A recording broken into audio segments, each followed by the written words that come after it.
Hello everyone. In this video, we are going to discuss about the JSX and functional component. Okay. In the last video, we have created the components, but we haven't understood anything or we haven't discussed anything about those components, guys. Okay. So let's understand in depth about the functional component.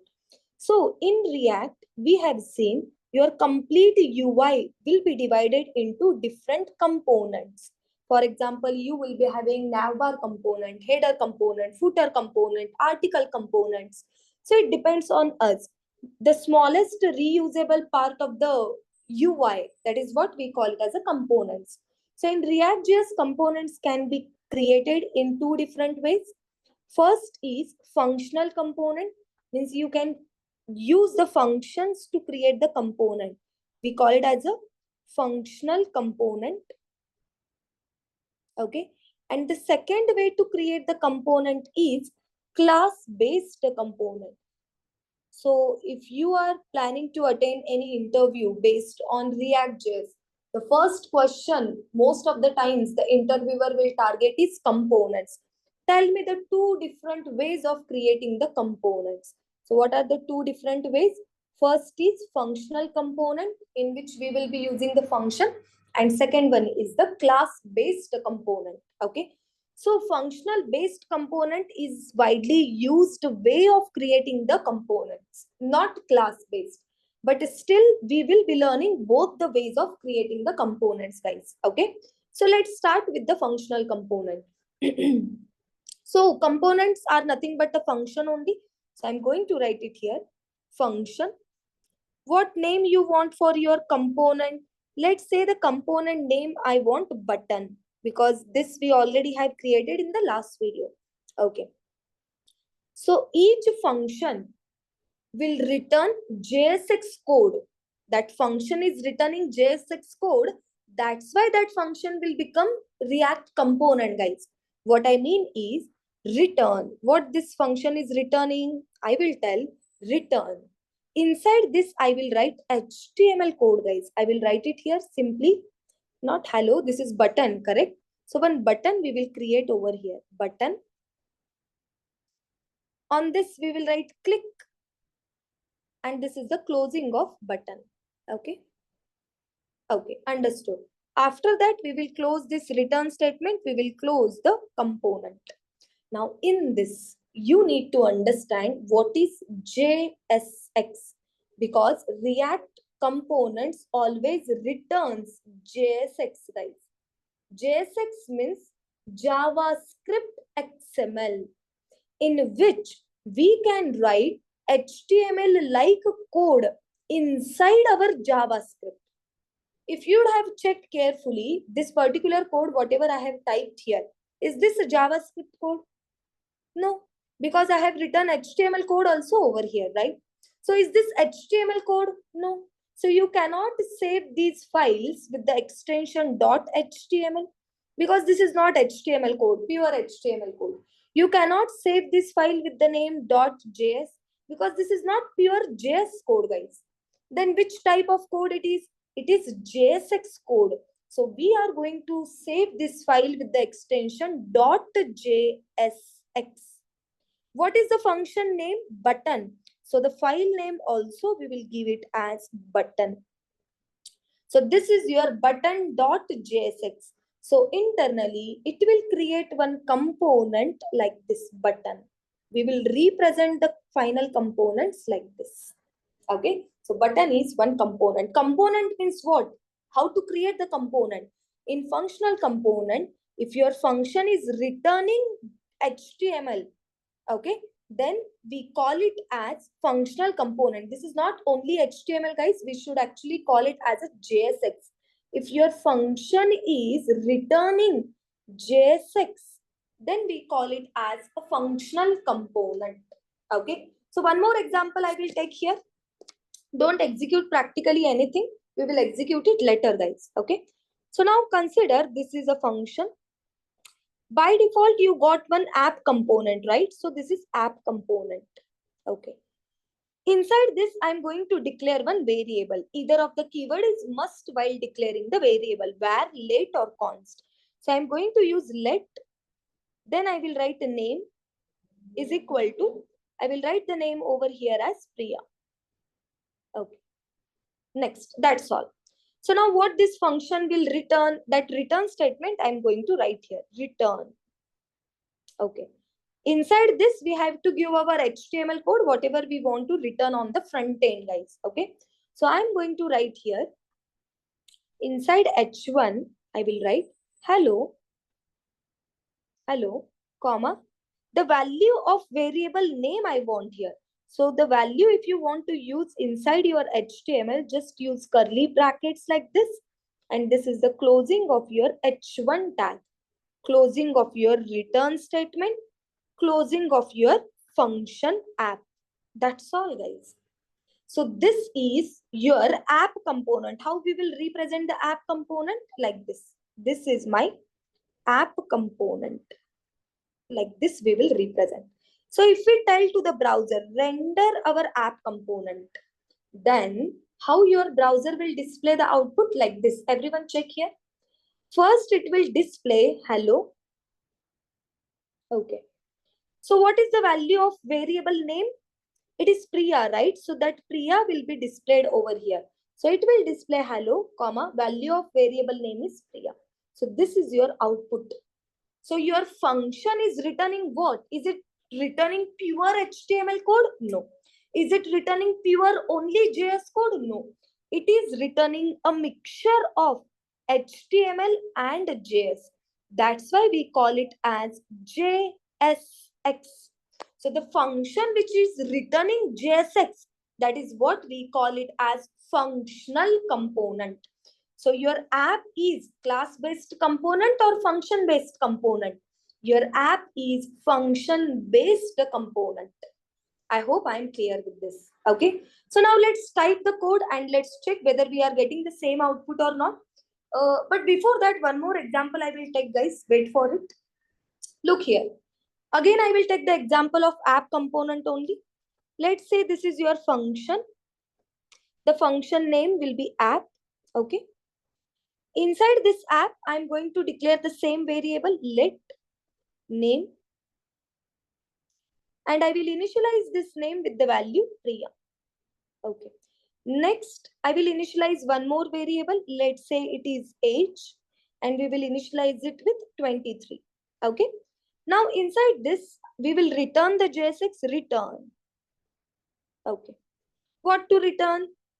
I will take one H1 tag and I will write name is, or we will write one greeting message only as usual. Hello, comma, and the value of name variable, it should display here. Same example I have taken. Closing of H1. I will take one more H3 tag. Here it will display your age is, and then it will display the value of variable age. And this is the closing of H3. And I will close the return statement here. Then we will close what? The function, the component we will close here. Now, if you execute this, 101% your React will give an error to you. Why? Because you must have learned in your programming languages that we can return only one value from the function. Return 10. Can you write multiple values like return 20 also, return 30? No, we cannot write. We can return only one value from the function. So now here if you check, we are returning total 2 values from this function. That's why ReactJS will tell 2 values. I will not allow you to return, only one you have to return. Means whatever we are returning for this JSX code, only one parent should be present, guys. Only one parent. Okay. So what we will do, we have a solution for every problem, guys. So we will wrap it inside one div container like this, and this is the closing of div container. Okay. So inside this div container, we have H1 and H3. So what React will think, okay, user is returning only one element div, and React will accept it. But inside that multiple child elements you have, that doesn't matter. Only one parent element should be present. Okay. So do remember, if you are returning multiple values, we have to wrap it inside one parent. So now let's execute this code and let's check whether we are getting the same output or not. Okay, I will share my screen. Just give me a second. Okay. I hope my screen is visible to all. This is the same project which we have created into the last video. Okay. So now by default, you will be getting app.jsx as you can see over here. Okay. Inside this, we were created one button component, right? So let's modify that button component, or what we will do, we will modify our app component only, guys. Okay, to avoid any kind of confusion. Okay. So whatever you will write in the app component, that output will be displayed on your front end, guys. If I execute this code, first how to execute?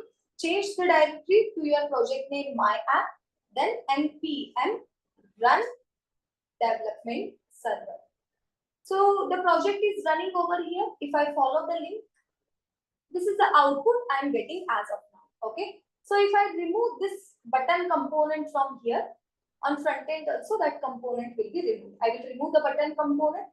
That import segment also not required. We will remove it from here. If I save the code, if I go back here, see that button component I am not getting. Okay. So React is properly rendering our pages. So I will split the screen so that it will be easy for you to check the output. Okay. Okay, understood. Now we have to open the app.jsx files. Inside this, we will write our code. So as of now, it is returning only one statement. See, we got the output for it. So now on the next line, I will write one more statement in H3 and then I will write hello. So it will return proper output because we already have wrapped it inside the empty container. You can take div container also if you want, okay? Because only one value we can return. So now if I save code, see, immediately I got it. You no need to refresh also. Immediately you will get the output, okay? So now I will remove everything from here. We will declare one variable inside the function. Name is equal to, I will write Priya. Next, let age is equal to, we will write, let's say 23. Okay, that's all. Name is Priya and age is 23. Okay, so we will check. Name is declared but its value is never used. Okay, we will use it. That is just a warning, guys. You no need to worry about it. So now inside this JSX, see, whatever the HTML means JSX code we are returning, here you can write HTML JS together, guys. But declaration of the variable you cannot write inside a div. Declaration of the variable by mistake also if you write inside this div, that code will act like a HTML. Okay. So here we should not write this. Do remember where we should write? That is the JavaScript code, right? So inside function you declare the variables. And JSX code, whatever you want to return, write it inside the return statement. So inside H1, I will write hello. What is the value of name variable? Use it over here. So if I save the code, can you see I am getting hello Priya? On the next line, I will take H3 tab and we will write name here. Your age is, then I will write the value of age. If I save the code, can you see here? Priya, your age is 23, I am getting. So here, is this your pure HTML code? No, you are using JavaScript variables over there. So the complete return statement is nothing but your JSX code, JavaScript XML. So when we execute this code, internally we are using Babel compiler, which converts this JavaScript code into JavaScript, so that JavaScript engine will understand this code, because your browser won't understand the JSX code, guys. So we have a Babel compiler internally, which will convert this JavaScript code into JavaScript so that your browser will understand it. And why we are calling this app as a functional component? Because the components, the function which returns the JSX, that is what we call it as a functional component. So in this video, I hope I am clear with what is a functional component and what is JSX. Do remember, components we can create by using class as well. The class will return this JSX code. That is what we call it as a class-based component. That we will learn in the upcoming videos. Okay. So type the code and check whether you are getting the same output or not. So in this, are we returning button component, guys? On the front end, no, we are not returning. What I told, whatever is present in your app.jsx, that output will be displayed here. If you tell your button component is ready, and if you are telling use the button component, see here, use the button component here. So now I will save the code, button component you are using, so you have to import it also. So I will write import button component. In the upcoming videos, we will learn what is this import all about. From where? From the same folder wherever we have app component. I will save it. Can you see I got button component? So like that, whatever user want, whatever you want, that component you can display on the front end. So I know many doubts you will be having. What is this import? How we are importing? How the code is running? How only app.jsx only is getting rendered? Many things are there. So step by step in the upcoming videos, we will cover everything else. So as of now, type this code and check whether you are getting the same output or not. Thank you everyone.